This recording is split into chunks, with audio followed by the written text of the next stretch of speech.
ನಮಸ್ಕಾರ. ಇವತ್ತು ನಾವು ಭಟ್ಕಳದಲ್ಲೇ ಮತ್ತೊಂದು ಬಸದಿ ಇದೆ. ಆ ಬಸದಿಯನ್ನು ನೋಡೋದಕ್ಕೆ ಹೋಗೋಣ.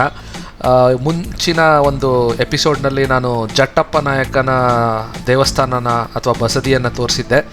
ಅದೇ ರಸ್ತೆಯಲ್ಲಿ ನಾವು ಮುಂದೆ ಸಾಗಿದ್ರೆ ನಮಗೆ ಮತ್ತೊಂದು ಪುರಾತನ ಬಸದಿ ಸಿಗುತ್ತೆ. ಅದು ಪಾರ್ಶ್ವನಾಥೇಶ್ವರ ಬಸದಿ. ಇದೀಗ ನೀವು ನೋಡ್ತಾ ಇದ್ದೀರಾ. ಆ ಜಟ್ಟಪ್ಪ ನಾಯಕ ದೇವಸ್ಥಾನದಿಂದ ಮುಂದಕ್ಕೆ ಸಾಗಿದ್ರೆ ಪಾರ್ಶ್ವನಾಥೇಶ್ವರ ಬಸದಿ ನಮಗೆ ಸಿಗುತ್ತೆ. ಇದು ಸಹ ಅತ್ಯಂತ ಪ್ರಾಚೀನವಾದದ್ದು. ಮುಂಭಾಗದಲ್ಲಿ ನಮಗೆ ಮಾನಸ್ತಂಭವನ್ನು ನೋಡ್ಬೋದು. ಅದ್ಭುತವಾದ ಮಾನಸ್ತಂಭವನ್ನು ಕಟ್ಟಿದ್ದಾರೆ. ಹಾಗೆ ಒಳಗಡೆ ಹೋಗಿದ ತಕ್ಷಣ ನಮಗೆ ಪುರಾತನವಾದ ಪಾರ್ಶ್ವನಾಥ ಸ್ವಾಮಿ ಬಸದಿ ಕಾಣಸಿಗುತ್ತದೆ. ಕಟ್ಟಡಗಳೆಲ್ಲ ಅಳಿದು ಹೋಗಿ ಕೇವಲ ಗರ್ಭಗೃಹ ಹಾಗೂ ಗರ್ಭಗೃಹದ ಮುಂದೆ ಇರುವಂಥ ಒಂದು ಪುಟ್ಟ ಸಭಾಂಗಣದ ರೀತಿ ಇರುವಂತಹ ಕಟ್ಟಡ ಮಾತ್ರ ಉಳಿದಿದೆ. ಈ ಬಸದಿಗಳನ್ನು ಭಟ್ಕಳದಲ್ಲಿ ನಿರ್ಮಾಣ ಮಾಡಿರುವಂಥದ್ದು ಅಲ್ಲಿನ ವರ್ತಕರು ಅಂತ ಇತಿಹಾಸ ಹೇಳ್ತದೆ. ಈ ದೇವಸ್ಥಾನ ಅಥವಾ ಬಸದಿಯ ಸುತ್ತಮುತ್ತಲೂ ನೂರಾರು ವರ್ಷಗಳ ಇತಿಹಾಸ ಇದ್ದು ಶಾಸನಗಳು ಹಾಗೂ ಯುದ್ಧದಲ್ಲಿ ಮಡಿದಂತಹ ವೀರರಿಗೋಸ್ಕರ ಕಟ್ಟಿರುವಂತಹ ಈ ಬಸದಿಗಳು ನಾವು ವೀರಗಲ್ಲಿನ ಮೇಲಿರುವಂತಹ ಕೆತ್ತನೆಗಳು ಮತ್ತು ಅಲ್ಲಿರುವಂತಹ ಸೈನಿಕರ ಒಂದು ಕೆತ್ತನೆಗಳನ್ನು ಸಹ ಇಲ್ಲಿ ನೋಡಿದ್ವಿ. ಹಾಗೆ ಮುಂದೆ ಸಾಗಿದ್ರೆ ಈ ಇತಿಹಾಸ ಏನು ಹೇಳ್ತದಪ್ಪ ಅಂದರೆ, ಈ ಜೈನ ಬಸದಿಯನ್ನು 1545ರಲ್ಲಿ ಹಾಡುವಳಿಯಿಂದ ರಾಜ್ಯಭಾರ ಮಾಡ್ತಿದ್ದಂತಹ ರಾಣಿ ಚೆನ್ನಾದೇವಿಯಮ್ಮಳ ಆಳ್ವಿಕೆಯಲ್ಲಿ ಕಟ್ಟಲಾಗಿದೆ ಅಂತ ಹೇಳ್ತಾರೆ.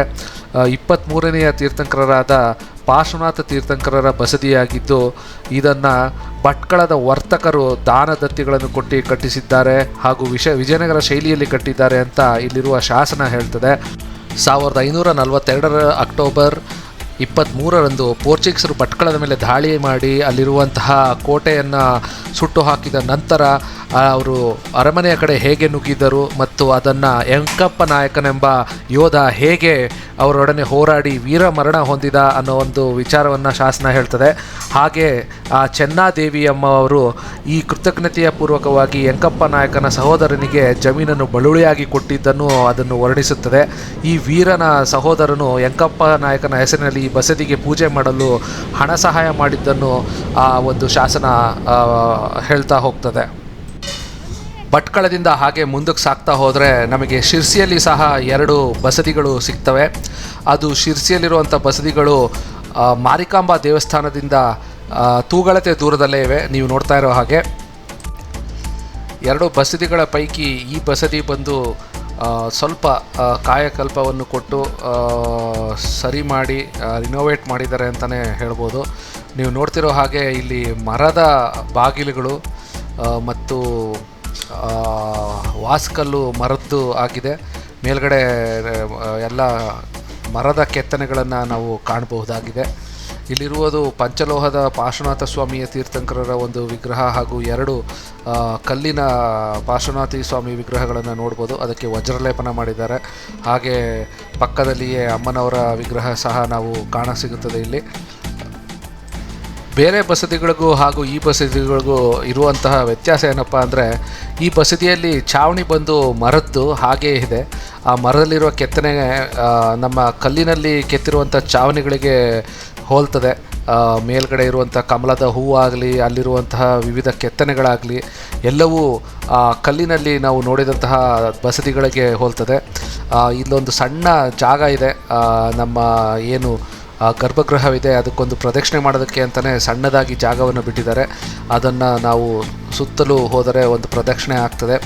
ಆಗಲೇ ಹೇಳಿದಾಗೆ ಇಲ್ಲಿ ಮರದ ಒಂದು ಕೆತ್ತನೆಗಳನ್ನು ಹಾಗೆ ಉಳಿಸ್ಕೊಂಡು ಬಂದಿರೋದೇ ಆಶ್ಚರ್ಯಕರವಾದ ವಿಚಾರ. ಯಾಕಂದರೆ ಕಲ್ಲಿನಲ್ಲಿ ಕೆತ್ತಿರುವ ಎಷ್ಟೊಂದು ವಿಗ್ರಹಗಳಾಗಲಿ ಮತ್ತು ಈ ಬಸದಿಗಳಾಗಲಿ ಆಲ್ರೆಡಿ ಹಾಳಾಗಿ ಹೋಗಿವೆ ಅಂತಲೇ ಹೇಳ್ಬೋದು. ಅದರಲ್ಲೂ ಮರದ ಬಾಗಿಲುಗಳು, ಹಳೆಯ ಪುರಾತನ ಬಾಗಿಲುಗಳನ್ನು ಹಾಗೆ ಉಳಿಸ್ಕೊಂಡು ಬಂದಿದ್ದಾರೆ. ಈಗಾಗಲೇ ನೀವು ನೋಡಿರೋ ಹಾಗೆ ಪ್ರತಿಯೊಂದು ಬಸದಿಯ ಪಕ್ಕದಲ್ಲೂ ಸಹ ದೇವಸ್ಥಾನದ ಉಪಯೋಗಕ್ಕಾಗಿ ಒಂದು ಬಾವಿ ಇದ್ದೇ ಇರ್ತದೆ. ಇದು ಸಹ ಪುರಾತನವಾದ ಬಾವಿ.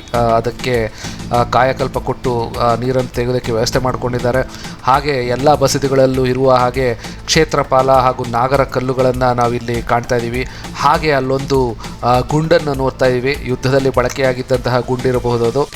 ಆಗಲೇ ಹೇಳ್ದಾಗೆ ಚಾವಣಿ ಎಲ್ಲ ಮರದ್ದು ಅದನ್ನು ಹಾಗೆ ಉಳಿಸ್ಕೊಂಡಿದ್ದಾರೆ. ಸುತ್ತಲೂ ಸಿಮೆಂಟಿಂದ ಏನೇ ರಿನೋವೇಷನ್ ಮಾಡಿದ್ರೂ ಮೇಲ್ಗಡೆ ಇರುವಂಥ ಚಾವಣಿ, ಆ ಚಾವಣಿಯಲ್ಲಿರುವಂತಹ ಮರದ ದಿಮ್ಮಿಗಳ ಒಂದು ಕಲಾಕೃತಿ ಅಥವಾ ಕೆತ್ತನೆ ಏನಿದೆ ಅದು ಅಕ್ಷರಶಃ ಕಲ್ಲಿನಲ್ಲಿ ಇದ್ದಂತಹ ಬಸದಿಗಳಿರುವಂಥ ಕೆತ್ತನೆಗೆ ಹೋಲಿಕೆ ಆಗ್ತದೆ. ನೀವು ಅದನ್ನು ಇಲ್ಲಿ ಗಮನಿಸ್ಬೋದು.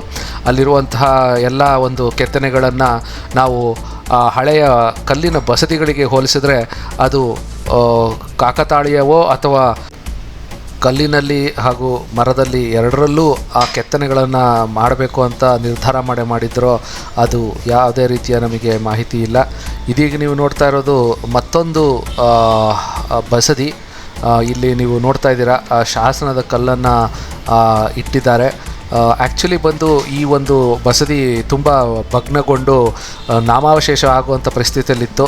ಆದರೆ ಇದಕ್ಕೊಂದು ಕಾಯಕಲ್ಪ ಕೊಟ್ಟು ಇದನ್ನು ಜೀರ್ಣೋದ್ಧಾರ ಮಾಡಿ ಇದನ್ನು ಮತ್ತೆ ಎಲ್ಲ ಭಕ್ತರು ಬರೋ ಹಾಗೆ ಮಾಡಿದ್ದಾರೆ. ಇದೀಗ ನೀವು ನೋಡ್ತಾ ಇದ್ದೀರಾ ಕ್ಷೇತ್ರಪಾಲ. ಈ ಬಸದಿ ಬಂದ್ಬಿಟ್ಟು ಪಾರ್ಶ್ವನಾಥ ಬಸದಿ, ಪಾರ್ಶ್ವನಾಥ ತೀರ್ಥಂಕರರ ಒಂದು ವಿಗ್ರಹ ಒಳಗಡೆ ಇದೆ.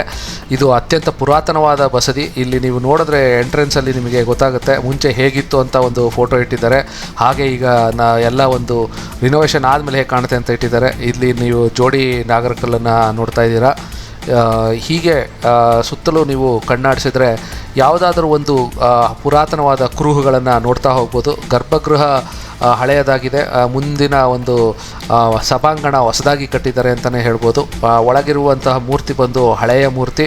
ಅದಕ್ಕೆ ಕಾಯಕಲ್ಪ ಕೊಟ್ಟು ಮತ್ತೆ ಜೀರ್ಣೋದ್ಧಾರ ಮಾಡಿ ಪೂಜೆ ಪುನಸ್ಕಾರಗಳನ್ನು ನಡೆಸ್ಕೊಂಡು ಹೋಗ್ತಾ ಇದ್ದಾರೆ ಇಲ್ಲಿರುವ ಸೋಂಧಾ ಮಠದ ವತಿಯಿಂದ. ಇಲ್ಲಿ ದಾನದತ್ತಿ ಕೊಟ್ಟವರ ಒಂದು ಲಿಸ್ಟನ್ನು ನೋಡ್ತಾ ಇದ್ದೀರಾ. ಇದಕ್ಕೆ ಕಾಯಕಲ್ಪ ಕೊಟ್ಟು ಮತ್ತೆ ಜೀರ್ಣೋದ್ಧಾರ ಮಾಡಿ ಭಕ್ತಾದಿಗಳು ಬಂದು ಇಲ್ಲಿ ಹೋಗುವಂತೆ ಎಲ್ಲ ರೀತಿಯ ಒಂದು ವ್ಯವಸ್ಥೆಯನ್ನು ಮಾಡಿದ್ದಾರೆ. ನೀವು ನೋಡ್ತಾ ಇರ್ಬೋದು ಎಲ್ಲ CCTVಗಳನ್ನು ಅಳವಡಿಸಿ ಇದನ್ನು ನೋಡ್ಕೊಳ್ಳೋದ್ರಲ್ಲಿ ಯಾವುದೇ ರೀತಿಯ ಒಂದು ಕಸರತ್ತನ್ನು ಬಿಟ್ಟಿಲ್ಲ ಅಂತಲೇ ಹೇಳ್ಬೋದು.